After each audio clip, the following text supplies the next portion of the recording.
Today, we are going to dive deep into a topic that I'm super pumped for. It's all about, that ring light is just not working with these glasses. It's all about the Girls and Women in Sports Day, which is on Wednesday. So if you didn't know, it was this week. If you're like me, I never know until on Instagram, everybody's posting that it's Girls and Women in Sports Day. And then I know. But now I know ahead of time, and I am making it my mission to let you guys know that it happens on Wednesday. And we're going to talk about it. We're going to talk about the fact that female sports are on the rise. And I'm going to tell you a couple reasons why. I'm going to give you some stats. I'm going to let you know some things that are going on within our sport, not just our sport, but every sport. If you guys have seen, like, the national women's soccer team is getting a ton of notoriety and praise. The WNBA is getting massive notoriety as well. So it's about time softball gets it, and we have gotten more recently. And so we're going to kind of dive into why that is and where it's going, because if you guys didn't know, the Olympics are happening this year and softball is in it. So for those of you who don't know, softball has not been in the Olympics since 2008, I believe. So that's a long time that we've had to wait. I will tell you, I remember watching the 2008 Olympics. Natasha Watley, Caitlin Lowe, Monica Abbott, Kat Osterman, all of these legends were competing, and so many more, by the way, were competing for a gold medal. And they lost to Japan in the championship. They lost to Japan. This is a fun fact that not many people know, but when I played professional softball, I had two Japanese teammates, Ari Yamada and Kazuki. And Ari Yamada was the one who actually hit the game-winning home run against the U.S. So the fact that we let her play in the U.S. was crazy. But Ari Yamada, one of the kindest hearts I've ever met. She does not speak much English, but she was one of my teammates, and we had fun playing together in Texas. I will tell you, she loved Taco Bell. Hi, Carrie. Hi, Barry. Hi, Jay Brunton. Good to see you guys. Just checking in to see who's on. Let me know where you're tuning in from. I always like to know this. If you're watching the replay, by the way, on Instagram or Facebook, so this is going to be for those people who tune in later, give me a hashtag replay in the comments. So without further ado, let's talk about Girls and Women in Sports Day. Okay. I want to give you some facts on it, because most people just post empowering things about it and they don't know why they're posting it. So, for example, Girls and Women in Sports Day was founded 35 years ago. Guys, 35 years ago. Okay. That's a long time. It's older than me. Okay. 28. This is long before me. But it was founded by none other than Billie Jean King. Okay. Billie Jean King, and this is, by the way, research that I did today. I did not know any of these things. But the crazy cool thing about this is that Billie Jean King is known throughout the world as being one of the biggest optimists, biggest ambassadors for female sports. So if you guys saw, by the way, Billie Jean King was one of the best female tennis players to ever play the game, and was phenomenal at her sport.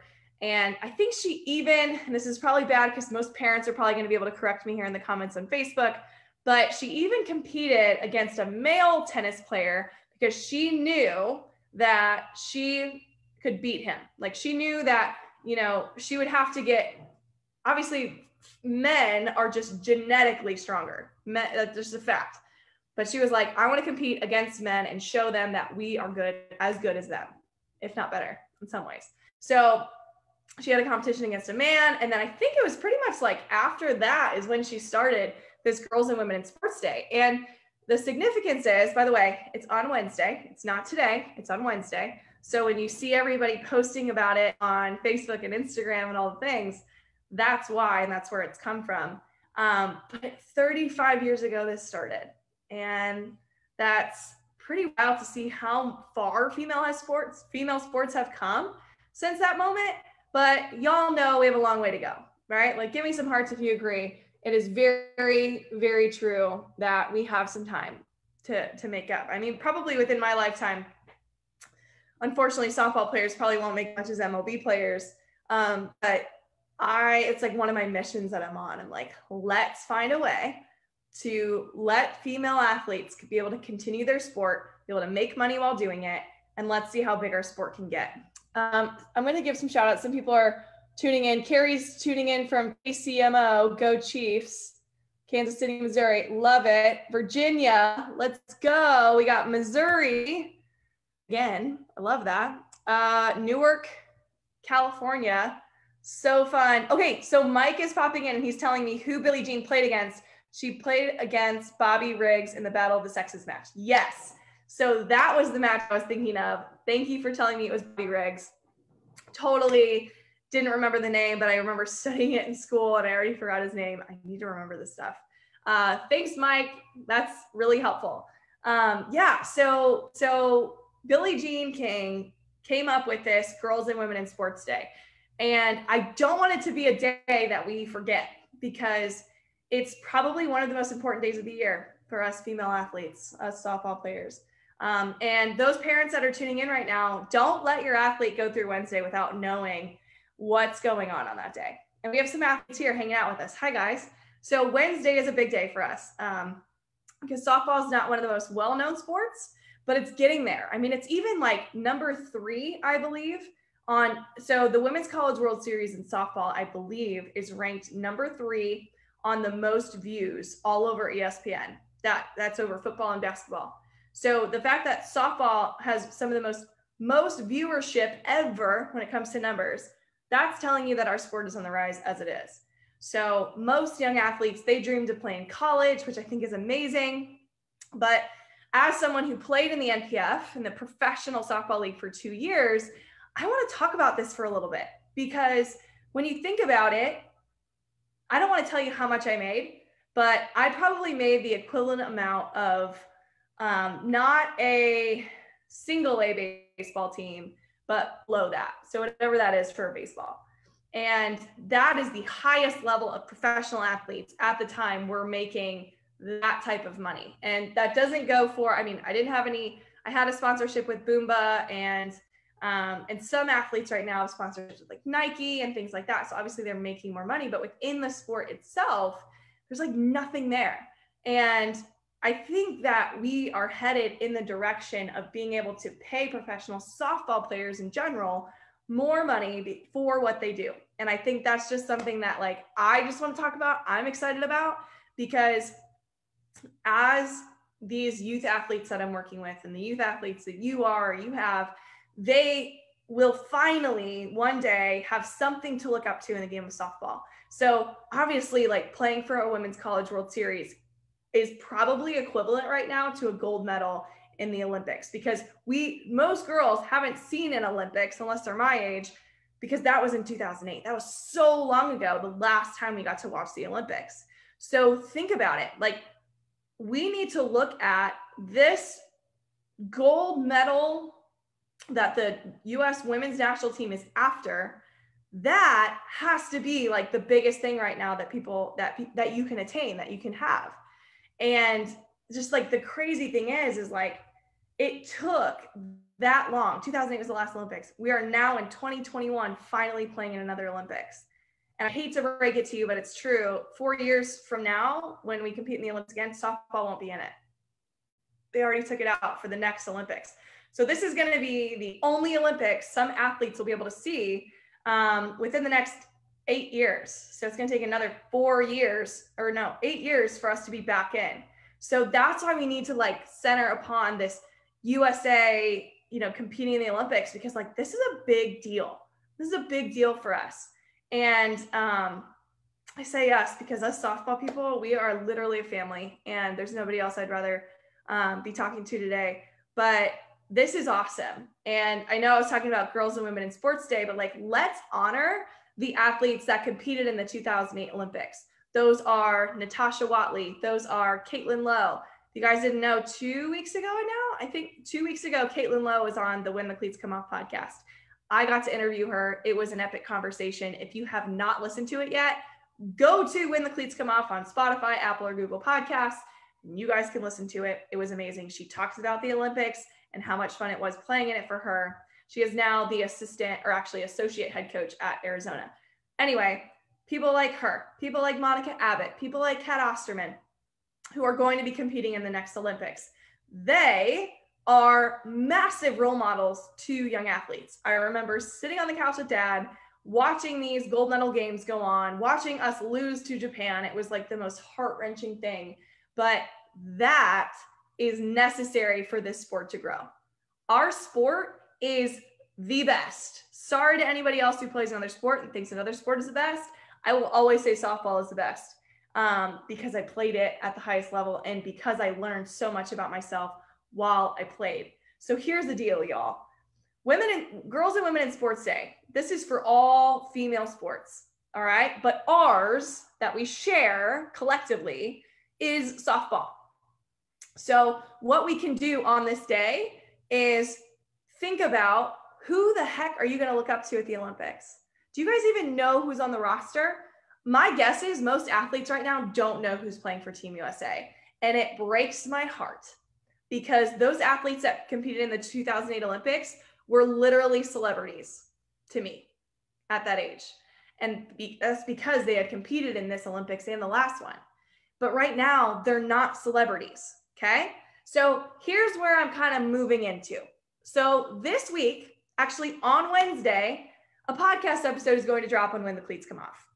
And for your youth athlete or youth athletes that are here hanging out with us right now, this might be the most interesting and exciting interview that you guys will listen to yet.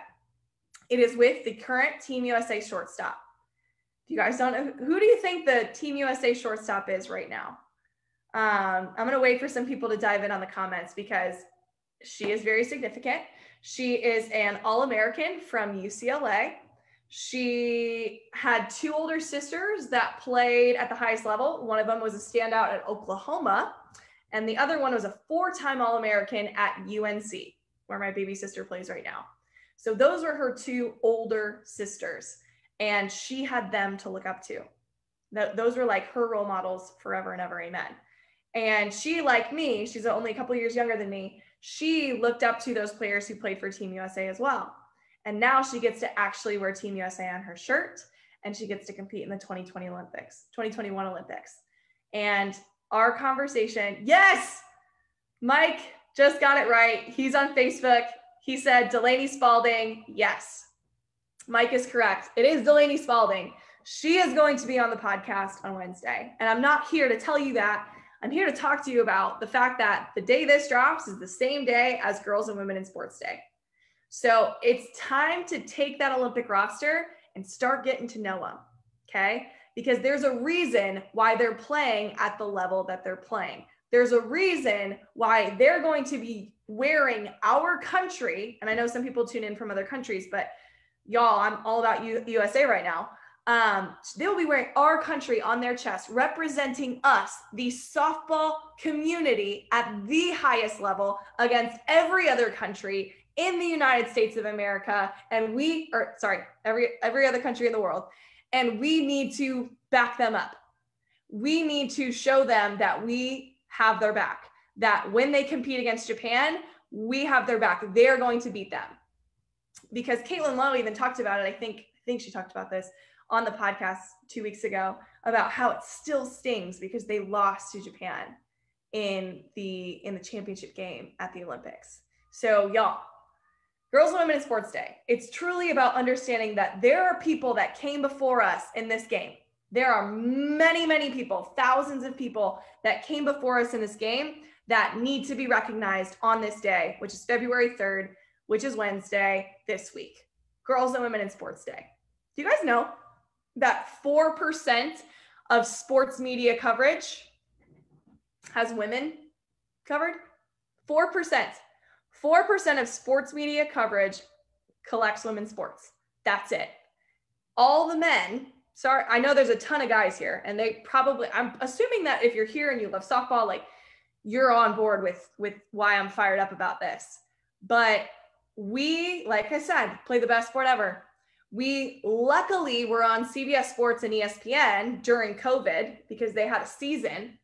I also interviewed some people who played in Athletes Unlimited on the podcast, but like they actually got TV time. And for me, as someone who played professional softball, probably only, I would say like 5 to 7 games of my whole 2-year career were on TV. This is a big deal because every single one of those games was on CBS Sports Network or ESPN. And as someone who played the game, as someone who kind of wished she was on the field when they were all playing, that's a big flipping deal. So for those people that are like, wow, like there's no coverage of softball on TV. Well, actually there is. You kind of have to look really hard for it, but it's there. And I'm guaranteeing you right now, every single game in the Olympics, or at least I hope, that Team USA plays in softball should be aired somewhere where we all can see. All right. So this Girls and Women in Sports Day on Wednesday should set us up to become fangirls and fan men of these Olympic athletes. I need to shout out Mike again. He said, every time I hear Caitlin Lowe's name, I think of what kind of competitor she is and see her running into that wall while playing Fullerton. Yes, Mike, you probably loved it when I talked to her about that. So I totally exaggerated this. So when Caitlin was on the podcast, I remember her running into that wall as well. And I literally asked her, this was my question. So one of the things that I always think of when I think of you is when you hit that brick wall in pursuit of the ball you went after. And she was just like, well, I mean, it was wood. It wasn't brick, but it kind of felt like wood at the same time. So yes, that is one of the things I remember with Caitlin Lowe as well. All right. So Girls and Women in Sports Day. So 4% of social media or 4% of sports media coverage, TV coverage is for females. That is something we're working on. That is something we're trying to fix. That is something that, and when I say we can do something about it. I know you probably are at your home right now and you're like, what can I do? Well, you can look up this stuff. You can look up and watch every single Athletes Unlimited game on YouTube right now. Do you guys know that? Every single one is on YouTube. Did you also know that softball, well, the Women's College World Series, it will obviously be on TV, but I'm pretty sure teams are starting to put up their schedules right now. Like my sister at UNC, their schedules were just released, which means TV time, TV coverage is going to be released soon as well. So what we can do is we can look up when softball is going to be on TV. Find your favorite team, find a team that maybe you have some sort of connection to, and watch them like crazy. Record them, rewatch the game. And if you want to be anything like my dad and I were when Caitlin Lowe was playing, we watched other players too, but like when Arizona was playing, we had TiVo at the time. And TiVo is basically like the old, you can reverse everything, but you can pretty much do that on every platform now. But we would like rewind and watch something and rewind again and talk about it and watch something. And like, it was like her first step on a diving play, or when she slapped the ball to shortstop, like just dinked it over there and made it to first, bunted, like just, we literally diagnosed every single part of the game. And I believe that is one of the reasons why I was able to play at a high level, because I understood the game. I studied the game. And you could say I was obsessed with the game. I was also playing sports like volleyball and basketball at the time. But like whatever season I was in or whatever was on TV, Dad and I went crazy on studying. Okay, so something that we can do to help grow the game, not just for ourselves, but for everybody around us and for just the sport itself, so we can study it. Okay, so my challenge for you, and I'm going to challenge every single person that I connect with this week, whether it's a virtual lesson that I have with an athlete or an in-person lesson, I am going to challenge them that this week, the week that Girls and Women in Sports Day is happening, they need to watch at least one of those Athletes Unlimited games on YouTube. And the reason why is because, just like I was saying, you can learn so much if you intentionally watch something. You can become better. You don't have to, this is what I tell athletes who are injured, which, by the way, Delaney in part 2's episode, which will be not this week, but next week, we had to split it because it was just so good. The second episode, so part 2 is next week, she talks about her injury. And she's talking about the things that she did to overcome her injury. And oh my gosh, it was so good. She talks about how her teammates and her coaches were like literally there, keeping her involved with the team, even while she's, she can't even walk. She laughed and she said she couldn't even jump over a line. She was so hurt and like still couldn't put any pressure on it. And now she's practicing with the team. She's back. So like talking about that story, oh my gosh, it's so good. I'm not going to get too far into it. I don't want to spoil it all, but that's Delaney. And so basically if you are that athlete right now, or you know an athlete that cannot play, like physically cannot play, then you have something that you can do. You can be working on your mental game. You can work on, you know, what is something that maybe last season I wasn't confident in that I'm going to work to develop confidence in. And maybe you hurt your knee, like Delaney tore ACL. Well, if you did that, you still have arms you can use. You can still find a way to work on your back path. You can still find a way to gain strength in your arms, because when you're back, you will be stronger here. All right. So the best athletes, they find a way to get better. And what I'm getting at is one of the best things you can do as an athlete, if you're injured, is, you know, go over previous at bats if you have film, or you go watch the game. You go watch Athletes Unlimited. That's all. Every single game is on YouTube, guys. Like I wish as an athlete, I could have easy access on YouTube to professional softball. I wish. By the way, at a young age, I didn't even know it was professional softball. So you guys don't even know, most of you don't even know how good you have it. All right. So let's pay homage to those people who came before us, who are playing at the highest level right now, who are working to help you maybe one day make a career out of playing the game, if that's what you want to do. All right. So let's help our sport out this week. Let's watch some softball. Let's, you know, give shout outs to softball players right now that are currently in the shoes you want to be in. I have a plan to text every single athlete that has made a huge impact on me on Girls and Women in Sports Day, which is Wednesday. And I'm going to tell them the impact that they made on me and how much they mean to me and how much I care about them. That's my plan. But you guys can come up with any sort of plan that you have to, again, show those people who have made huge impacts on your life, coaches, parents, like other teammates that have made a huge impact on you. I think it's really important to do that. Some people said, oh, we have some questions coming in already to ask on, I'll answer some questions here in a second. Mike said in the San Francisco Bay Area, it's easier for me to watch an SEC or Texas softball game than it is to watch a Pac-12 game. Oh, that's interesting. That's really interesting. Yeah, so I live in like Big Ten area. So Big Ten, ACC, I can normally watch those, but depending on where you live will kind of depend on what you have access to.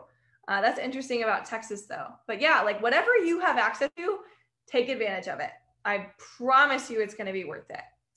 All right. So other things that I wanted to talk about with this big Girls and Women in Sports Day, I'll get to your question here in a second, is there are actually like virtual events that are going on. And I didn't even mention this, but the Women's Sports Foundation is what was founded by Billie Jean King, and on the website. So the website is womensportsfoundation.org, and they're the ones who founded National Girls and Women's Sports Day. And there's literally, you can like look up virtual events that are going on for youth athletes. Now, their mission statement, their vision statement is to help young athletes feel empowered, play and be active, and realize their full potential and their full power. So that's like their mission. And so all over the country, like literally almost every state has at least one virtual event that's going on, and some might be in person, but I doubt it because of COVID, yay. But at least one virtual event where there's going to be, where young athletes can be there and they can learn about the people that came before them. Like Rachel Garcia is on the front page of that website. She played at UCLA. I think that's pretty cool. So that's one thing that I want to let you guys know, is that you can actually participate in the day by attending a virtual event and finding what it is that you want to pursue and your internal power. And you will probably go to any of these and feel more empowered if you go. So that's kind of my spiel about Girls and Women in Sports Day. It's on February 3rd, so it's on Wednesday. Now you guys know ahead of time it's coming, so get ready. I already told you what I'm going to be doing for my friends that day, but there's something that we all can do to help those who came before us, especially in the game of softball, feel empowered and feel like they're making a difference. Because one day, I don't know when it's going to be, but I guarantee you there's going to be a day where female softball players can actually like the majority, not just one or two of them, can make a full living off of playing professionally. There's going to be a day, but we need to help with that. And if you are just tuning in, rewind to the beginning of this because we talk about it. All right. There's a way to make it happen.